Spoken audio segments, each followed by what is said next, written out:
Hello viewers, welcome back to my channel Shilpi garments.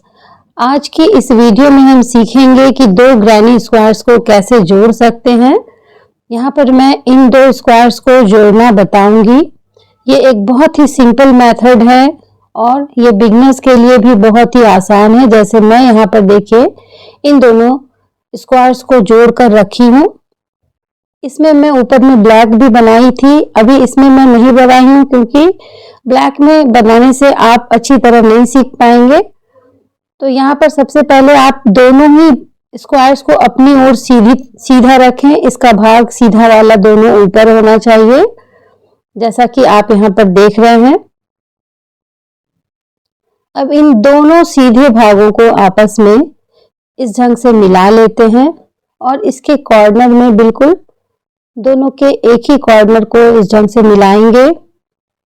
और यहाँ पर देखिए दोनों कॉर्नर में ये जो जाली है उस वाले चेन को लेंगे। चेन में ध्यान रखें कि ये जो ऊपर का ये चेन दिख रहा है इसके अंदर वाले भाग को नहीं लेते हैं, इसके अंदर वाले भाग को नहीं लेंगे, इसके बाहर वाले भाग को लेंगे। दोनों के ही बाहर वाले भाग को क्रोशिया से जोड़ेंगे। जैसे यहाँ पर देखिए इसके बाहर वाले भाग को मैं क्रोशिया में डाली हूँ। इस कॉर्नर के ये बाहर वाले चेन में क्रोशिया डालकर फिर उस वाले स्क्वायर के भी चेन के बाहर वाले भाग में क्रोशिया को डालकर इसे मैं ग्रीन कलर के यार्न से जोड़ूंगी ताकि आप अच्छी तरीके से कंट्रास्ट कलर में सीख सके। इस फंदे को निकाल लेंगे। इसके छोटे वाले छोर को एक दो बार लपेट लें धागे में ताकि ये मजबूत हो। और इस वाले फंदे को इससे निकाल लेते हैं। अब अगली चेन में भी देखिए बाहर वाले दोनों भाग को क्रोशिया में डालकर निकाल लेते हैं और इसे स्लिप स्टिच से बांध लेंगे। फिर से नेक्स्ट चेन में बाहर वाले भाग को आप निकाल लें, क्रोशिया में डालकर इसे स्लिप स्टिच से जोड़ लेते हैं।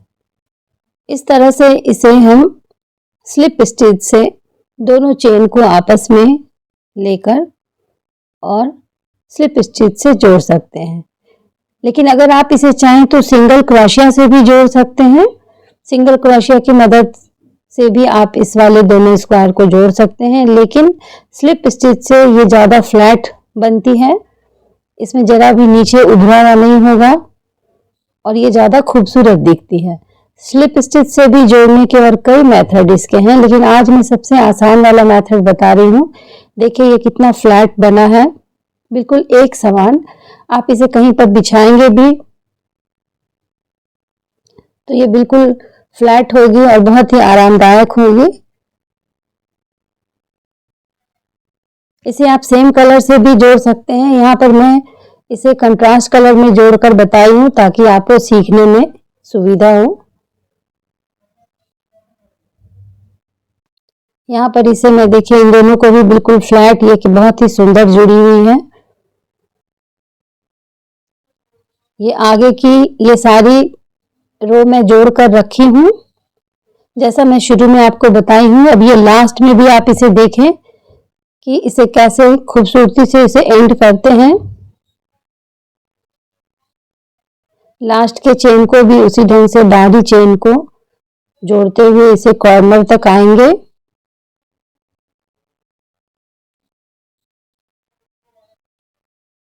ये कॉर्नर के दोनों चेन को,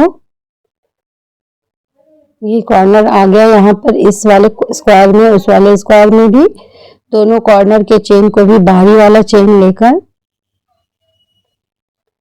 चेन का बाहरी हिस्सा लेंगे और इन दोनों को जोड़कर इसे स्लिप स्टिच से बांध लेते हैं। ये पूरा बनाने के बाद आप यहाँ पर धागे की फिनिशिंग जरूर करें। धागे को कट कर लेंगे और इसे क्रोशिया से निकालकर यहाँ पर इसकी फिनिशिंग पर जरूर ध्यान दें क्योंकि हर ग्रैनी स्क्वायर में धागा निकला होगा तो अच्छा नहीं लगता है। इसे देखिए ग्रीन वाले चेन के एक छोर में, दोनों छोर में नहीं डालेंगे नहीं तो ये निकल जाती है। एक छोर में उसके धागे को इस ढंग से खींचकर बाहर निकालते हैं। इसे 5 या 6 चेन में इस ढंग से खींचकर बाहर निकाल दें और फिर बाकी बचे धागे को कट कर लें। इस तरह से आप दो ग्रैनी स्क्वायर्स को जोड़कर आपस में काफ़ी बड़े प्रोजेक्ट भी बना सकते हैं। जैसे आप ब्लैंकेट्स बना सकते हैं या फिर क्रोशिया की आप शॉल बना सकते हैं, स्टोल बना सकते हैं, बैग बना सकते हैं। अगर आपको मेरी ये वीडियो पसंद आई हो तो ज़रूर सब्सक्राइब करें, लाइक करें और शेयर भी करें। धन्यवाद।